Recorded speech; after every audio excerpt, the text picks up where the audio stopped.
Hey everyone, Matthew Cooke, founder and CEO of GTC Golf Academy, and I'm about to tell you, not advise you, not share with you, directly tell you one of the main reasons you're blowing up down 16, 17 or 18, or the last few holes you blow up and your score skyrockets.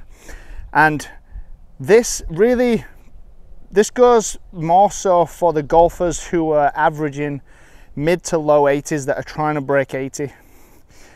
It's not necessarily, for that golfer, it's not necessarily, the issue is not necessarily technical stuff, because that golfer has probably shot, the golfers that I work with that average those scores, they've shot a 78, they've shot a 79, they know they've played good enough golf, they've hit good enough shots to be able to shoot in the 70s. They just don't do it consistently. And this is the number one reason why, and I'm sure there are other reasons out there I could bring about and bring up some other reasons, but the most important, the biggest one I see with every golfer, I've played around the golf, I'm on the 17th hole. This is actually hole 8, but we started on the back 9. So this is my 17th hole, and right now I'm on for a pretty good score. If I par this, then I've shot 1 under par. If I par this and par the next, I've shot 1 under par for the whole day. I'll take that score. It's pretty good. Now notice I just said if I par this and par the next. My psychology is already thinking about the outcome of this and the outcome of the next hole. This is what I hear from my golfers that are trying to break 80. I can always help them with technique, yeah, sure, but this is why you're not breaking 80 consistently. You're trying to control what you cannot control. I just told you, if I go par, I've shot 1 under for the day. Fantastic score. But I'm not going to focus on that. I'm not going to give more than a tiny bit of energy towards that. I wouldn't have said it unless, the only reason I said it is because I'm talking to you right now and trying to directly tell you what your biggest issue is. So you're trying to control something you can't control. You're in the future already. When you can't control that, what will happen is what will happen. You've played your best golf, or you've played great golf until this point, or you've played average golf, yet you're still on to break 80 at this point of the round, and you figure it out on the scorecard, or you just kind of know in your head, and then you start either playing defensively, being a bit more fearful, you hold off on the driver, you just start to think of things you can't control. You try not to mess up, you try not to hit it right in the trees, and try not to hit it out of bounds left. You didn't think of that stuff previously on the other holes. You just played golf. You tried to hit the ball where you wanted to hit the ball. And you focused on the present more often than not. That's why you're in a good position right now. So this is how you get past it. This is how you start to consistently break 80. You're on the 17th. As soon as you start, or whether it's 16 or 15, I'm not sure what hole you're usually on when this happens, but regardless of the hole, you're going to stay in the present. You're going to focus on what you can control. So right now, I'm going to focus more so on my routine, my breathing, my practice swings. I'm going to identify where the crap is that I don't want to go, but I'm going to decide where I want the ball to go. And then I'm going to focus my energy on that target and my routine in order to get the ball to that target. That's it.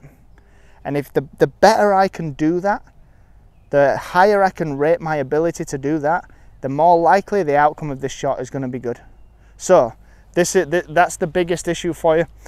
I'm sorry it wasn't some, maybe for some people it might not be that magic silver bullet, that quick drill, that quick 1-2 step, or this fancy new position, or this new idea, or whatever, those people looking for a quick fix. I'm sorry to disappoint, but if you truly want to shoot a lower score, then I suggest you listen to this piece of advice. So, tee is pretty good height. I'm going to focus on what I can control, which is my routine. And you know what, to make this even better for me, I'm going to talk my routine out loud. It's going to just amplify my efforts to stick to the process and control what I can control. So deep breaths in through the nose, out through the mouth. Identify where I don't want the ball to go. Now I'm identifying where I do want the ball to go, what shot I want to hit, where I want the ball to start, where I want it to finish. Just getting a bit more specific with my alignment. I've drawn a line back from up in the fairway to something on the tee box, just a couple of feet in front. In fact, less than a couple. It's like a foot in front of the ball. I have my specific, very specific target.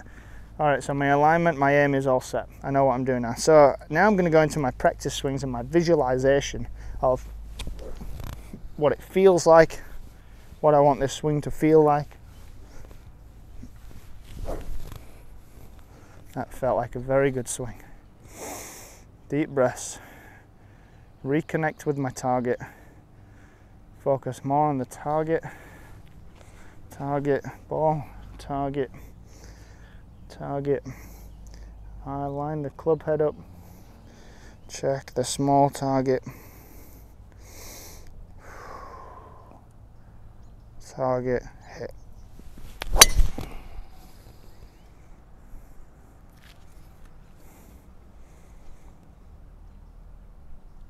At no point, that was a very good shot by the way, I missed my target by maybe about 20 yards, to be honest. I missed my target by 20 yards, but at no point through that whole process did I have a chance to think about anything else, what I don't want to do, where I don't want to hit the ball, the fact that I might shoot one under and have a decent score today. There was no point. My mind was filled with controllable steps, actionable things here in the present. At no point did I have chance, or did I give my mind chance to wander, because that's what it's going to do if you don't fill your mind. I hear golfers sometimes say, I try not to think. Well, when you're not thinking, when you try not to think, you're thinking about not thinking. Like your brain's always going, you can't turn it off. What you got to do is you got to fill that time and fill that time with thoughts and things to think about that are conducive to the outcome of a good shot.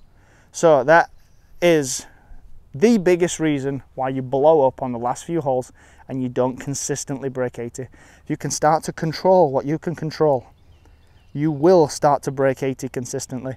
I guarantee it. Try that, let me know how it goes, and I'll see you in some more videos soon.